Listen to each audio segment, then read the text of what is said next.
moved to the UQ from South Africa in 2002, having previously had experience working as on a sabbatical at Stanford. The conditions for a new academic here were not that much worse than at Stanford in terms of access to basic resources and so on.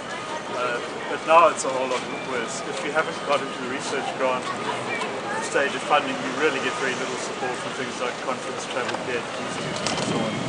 So I'd like to hear a commitment from both candidates to getting us at least back to the level we were at 8 years ago, even if not to the top of the league. Because the numbers Sandra had in terms of GDP, fraction of GDP going to higher education, that is really the key, isn't it? So response from both candidates would be good. Thanks, Philip. Stephen? Sure. The question on research funding, levels of research funding. Yeah, levels of research funding and almost conditions of employment, Philip, by the sounds of it. And you know, the primary weapon that the Howard government used to drive a lot of these ideological changes through the university sector, the higher education workplace reform HURAs, I could never pronounce them in HURAs. It was really where they piloted work choices. They trialled work choices in the university sector, and the experience of particularly early career academics, I think, is still very much affected by that agenda. Just as work choices tried to stop unions from bargaining beyond a very limited number of conditions, that their intention in the university sector was to stop the NTEU and other unions from bargaining for those kinds of conditions that could be construed as outside of the traditional employment relationship. It sounds like you're bargaining at the moment. In fact, I think you are bargaining at the moment. I've been bargaining for 2 years. Excellent. And that's where we need to, I think, address a lot of these condition issues is through bargaining. There are, new mechanisms under the Fair Work Act that can at least push that process along a bit. It sounds like they're not being experienced in that way. So I'd love to hear a bit more about that too. Yeah. So, do you want to respond on the research funding? Well, I suppose it's a similar area, isn't it? And I can only reiterate that the Greens are dismayed about the way funding for universities has whittled away, and we're totally behind a restoration of how it used to be, or even improvement on that. And that's just consistently how we are, how we see it.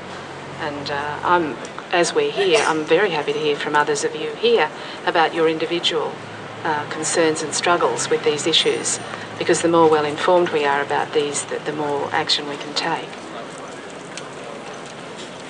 Thank you, Sandra. If I could just put in, yet another plug for the NTEU. The current issue of the Advocate does have a bit of a checklist on research funding, and a short article by the responsible minister in the outgoing government, Kim Carr, on this. Again, the federal government under Rudd and Gillard did promise to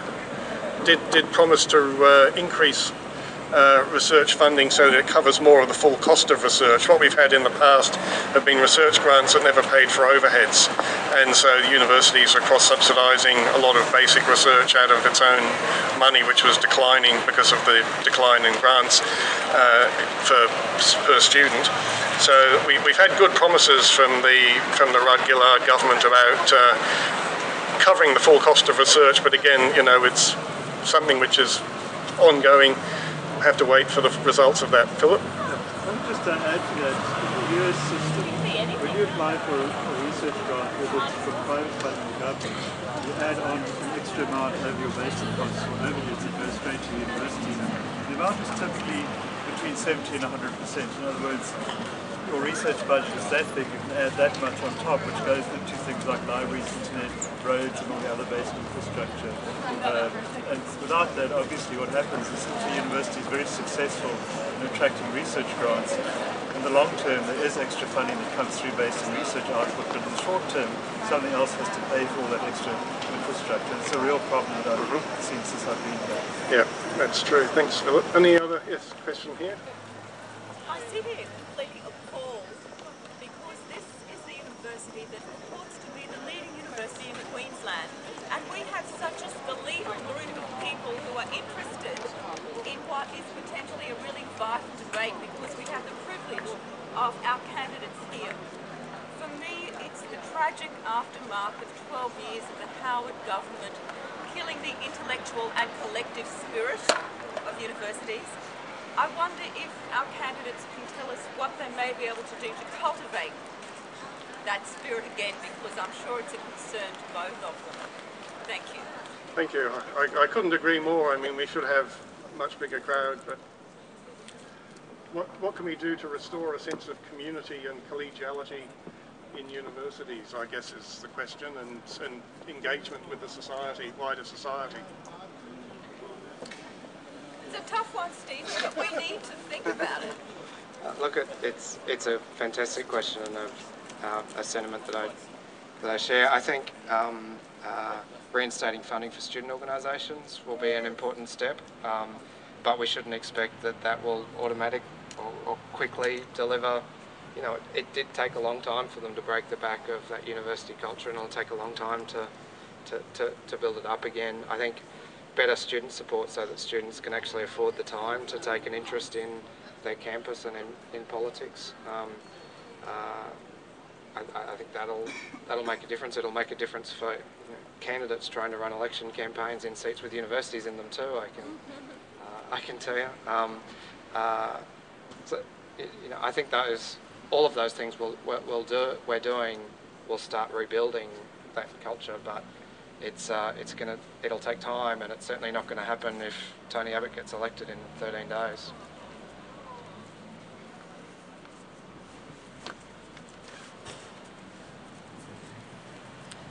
It's hard to see how we can achieve this without at least funding, because so much of this is required.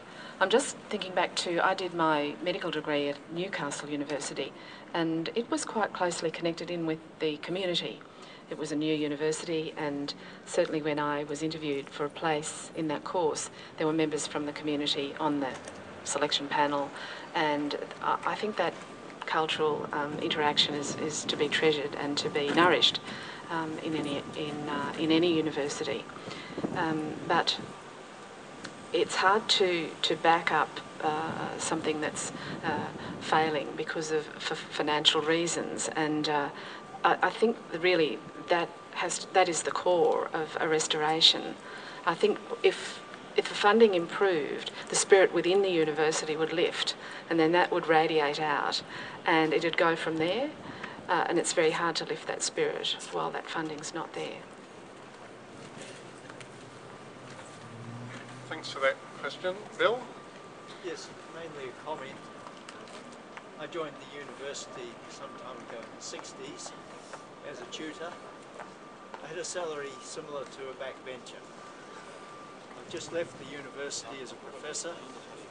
I still have a salary the same as a backbencher, and I'm not complaining about parliamentary salaries.